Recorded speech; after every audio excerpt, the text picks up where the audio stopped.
유대인들은 다들 아시다시피 선민의식을 가지고 있습니다. 선민의식이라고 하는 것은 하나님에게 택하심을 받았다라고 하는 그런 민족의 정체성을 가지고 있음을 뜻하는 말입니다. 선민의식을 가지고 있다라고 하는 것은 매우 긍정적인 것입니다.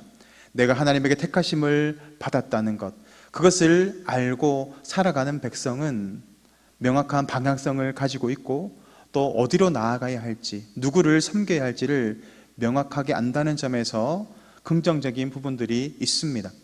그렇지만 그것이 자기 민족의 우월함을 드러내는 수단으로 전락될 때 그것은 잘못된 방향으로 나아갈 수밖에 없습니다.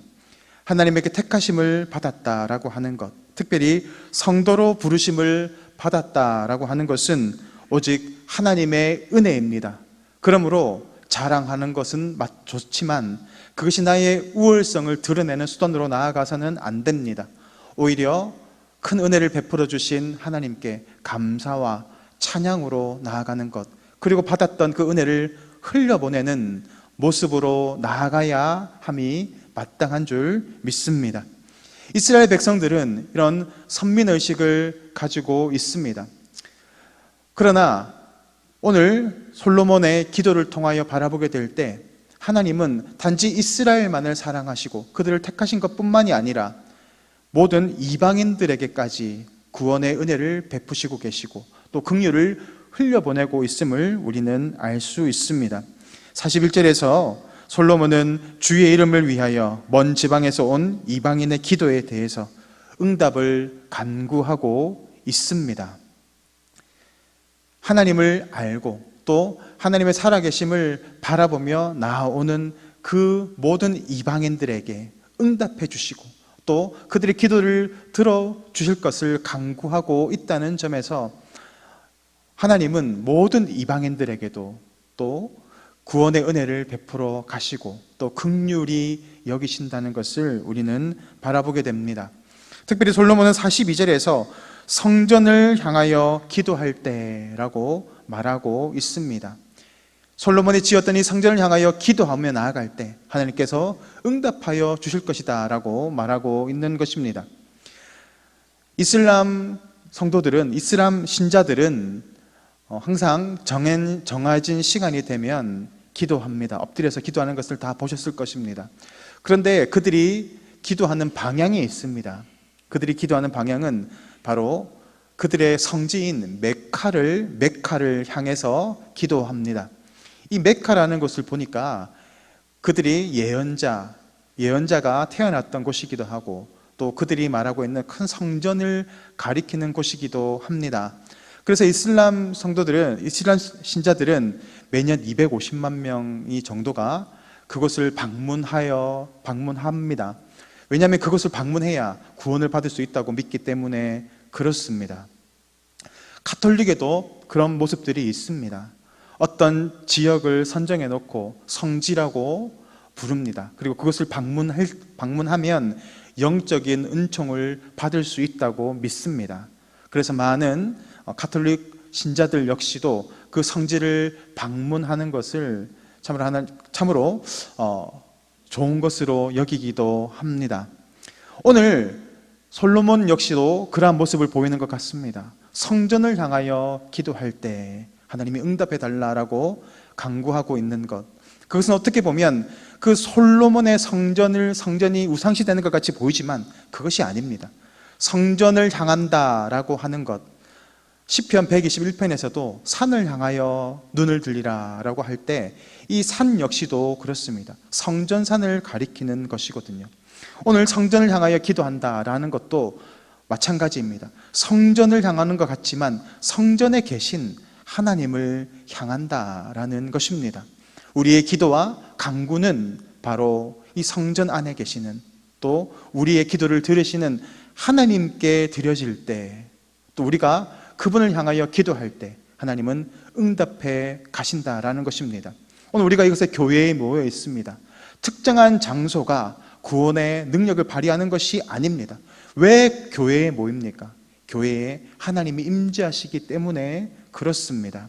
그러므로 오늘도 우리가 간구하고 또 바라봐야 할 대상은 특정 건물이나 장소가 아니라, 또 특정 민족에게만 주어진 은혜가 아니라 하나님을 찾는 모든 백성들, 모든 사람들에게 구원의 은혜를 베풀어 주시는 그 하나님께만 초점을 맞추고 예배하며 경배하며 나아가야 한다는 것입니다. 그러므로 오늘도 우리가 예배해야 할 단 한 분, 오직 하나님 한 분만을 예배하시고 그분만을 바라보며 나아가시는 지혜로운 성도님 되시기를 주님의 이름으로 축복합니다. 오늘 이방인뿐만이 아니라 솔로몬은 또 적국에게 또 전쟁을 하게 되는 그 상황에서 성전을 향하여 기도하는 것을 이야기하고 있습니다. 국가적인 큰 어려움을 당할 때가 있습니다. 특별히 이 전쟁을 통하여 이 솔로몬은 국가적인 큰 어려움을 말하고 있습니다. 전쟁이 나면 어떻게 합니까? 군인들은 총을 들고 나아가야 합니다. 또 정치인들은 정치적인 부분에서 또 외교적인 부분을 통해서 이 어려움을 타개하려고 합니다. 그렇다면 하나님의 백성인 성도가 있어야 할 곳은 어디이겠습니까? 성도가 지켜야 할 그 자리는 바로 기도의 자리인 줄 믿습니다. 성전에서 하나님을 향하여 부르짖고 기도하는 것, 그것이 바로 하나님의 백성, 성도가 지켜야 할 자리입니다. 우리가 잘 알다시피 6.25 전쟁이 일어나고 이 낙동강 전선까지 내려왔을 때 성도들이 했던 것들이 있습니다. 바로 해운대 앞바다에 모여서 부르짖었던 것이 바로 우리 한국교회 성도님들이 했던 일입니다. 한국교회 성도들이 해운대 앞바다에서 하나님의 이름을 부르고 하나님의 은혜를 구하였을 때 어떤 일이 일어났습니까? 그 시간에 바로 메가더 장군이 인천 상륙작전을 통해서 또 그것을 점령해 나가고 그렇게 역전의 발판을 마련해 나갔던 그 시간들이 바로 이 성도가, 한국교회 성도님들이 해운대 앞바다에 모여서 기도하였던 그 때라고 밝혀지고 있습니다. 우리가 지켜야 하는 곳, 바로 이 기도의 자리가 그만큼 큰 위력을 가지고 있다라는 것입니다. 지금 나라가 참 어려운 가운데 있고 혼란 가운데 있습니다. 성도인 우리가 지켜야 할 것, 바로 나라를 위해서 하나님께 부르짖고 나아가야 할 시점인 줄 믿습니다. 특별히 오늘 또 솔로몬은 이 나라의 큰 적국과의 전투 가운데서 패배하였을 그 상황을 또 예견하고 있습니다. 적국에 사로잡혀 가고 있는 그 상황, 포로가 되어 있는 그 상황을 이야기합니다. 왜 하나님께 부르짖는데, 성전을 향하여 그렇게 부르짖었음에도 불구하고 왜 이런 일들이 일어나게 되는 것일까요? 46절에서 그 원인을 보여주고 있습니다. 우리 46절 말씀 다 같이 읽겠습니다. 시작. 범죄하지 아니하는 사람이 없사오니 그들이 주께 범죄함으로 주께서 그들에게 진노하사 그들을 적국에게 넘기심에. 아멘. 회개하지 않는 간구, 회개하지 않는 기도는 아무런 소용이 없습니다. 아무런 능력이 없습니다. 그들은 매우 하나님을 향한 종교적인 열심이 뛰어났고 또 헌신성 역시도 매우 뛰어났습니다. 그렇지만 그들이 하나님을 떠나서 죄악 가운데 사로잡혀 있고 죄에서 돌이키지 않았을 때 하나님은 이스라엘 민족을 바로 바벨론의 포로로 넘기시는 것을 우리는 너무나 잘 알고 있습니다. 내가 돌이키지 않는다면 우리의 열심도 우리의 직분도 아무런 소용이 없다라는 것입니다. 고린도전서 13장 3절 말씀에 내가 내게 있는 모든 것으로 구제하고 또 내 몸을 불사르게 내어줄지라도 사랑이 없으면 내게 아무 유익이 없느니라 라고 말씀하십니다. 내가 헌신하고 또 충성되게 살아간다 할지라도 내 안에 그리스도의 사랑이, 하나님의 말씀이 살아있지 않는다면 내 몸을 불사르게 내어주는 그 희생 가운데 있다 할지라도 그것은 아무런 유익이 없다라고 말씀하십니다. 내가 하나님 뜻대로 살아가지 않고 죄악 가운데 있다면 나의 희생과 나의 헌신과 나의 섬김 역시도 아무런 소용이 없다라는 것입니다. 이스라엘 백성들이 그렇게 하나님을 떠나고 범죄하고 돌이키지 않고 살아냈을 때 그들은 바로 하나님의 징계와 심판을 받게 됩니다. 오늘 예수님께서도 분노하시는 사건들이 있었는데 바로 바리새인들의 모습을 바라볼 때였습니다. 그들은 하나님을 예배하고 헌신하는 모습이 탁월했지만 그 속에 하나님을 사랑하는 마음이 없고 돌이키는 마음이 없었을 때에 하나님은 그들의 율법성과 또 그들의 외식함을 바라보시고 저주하셨음을 기억합시다. 오늘도 우리가 먼저 예배의 자리로 나아가기 전에 나의 삶의 모습을 돌아봐야 할 줄 믿습니다. 하나님이 기뻐하지 않는 모습 가운데 살고 있는 것들이 있다면 오늘도 먼저 회개의 자리로 나아가고 그렇게 은혜를 구할 때에 하나님은 오늘도 우리에게 은혜를 베풀어 주시고 회복의 은혜를 다하여 주실 것입니다.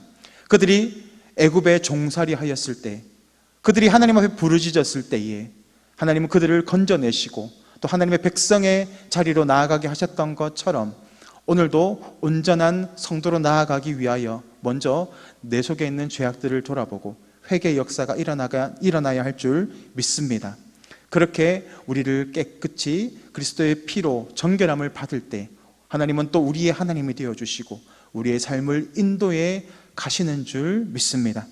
오늘도 그러한 지혜로운 성도님들의 삶을 살아내시기를 주님의 이름으로 간절히 축복합니다. 이 시간 화면을 보시고 기도의 제목을 다 같이 읽겠습니다.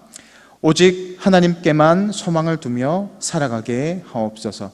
죄악의 길에서 속히 돌이켜 날마다 은혜의 자리 안에 거하게 하옵소서. 아멘. 기도하겠습니다. 참 좋으신 하나님 아버지, 오늘도 우리에게 구원의 은혜를 베풀어 주시고 주님의 이름을 부를 때에 주님의 얼굴을 돌이켜서 우리의 기도에 응답해 주시는 그 주님을 오늘도 바라보며 믿음으로 나아가게 하시니 감사합니다. 오늘도 말씀으로 우리를 돌아보게 하여 주시고 회개함으로 정결한 모습으로 하나님을 기쁘시게 하는 자리로 나아가게 하시고 오늘도 그렇게 하나님의 나라를 위하여서 쓰임받는 복된 인생으로 살아갈 수 있도록 주님 역사하여 주시옵소서. 감사드리며 예수 그리스도 이름으로 기도드립니다. 아멘.